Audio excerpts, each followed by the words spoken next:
Operation തൂഫാന്റെ ഭാഗമായി നടത്തിയ പരിശോധനയിൽ അട്ടപ്പാടിയിൽ വീണ്ടും വാറ്റുകേന്ദ്രങ്ങൾ കണ്ടെത്തി. 1500 ലിറ്ററോളം വാഷും എക്സൈസിന്റെ നേതൃത്വത്തിൽ നശിപ്പിച്ചു. ലഹരിക്കെതിരെ സംസ്ഥാന സർക്കാർ നടത്തിവരുന്ന ഓപ്പറേഷൻ തൂഫാന്റെ ഭാഗമായി അഗളി എക്സൈസ് ശനിയാഴ്ച നടത്തിയ റെയ്ഡിലാണ് വാറ്റുകേന്ദ്രം കണ്ടെത്തിയത്.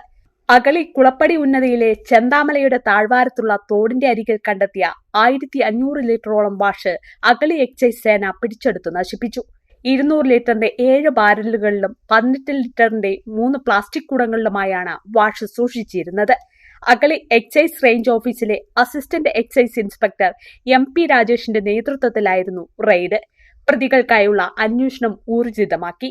വരും ദിവസങ്ങളിൽ പരിശോധന കർശനമാക്കും.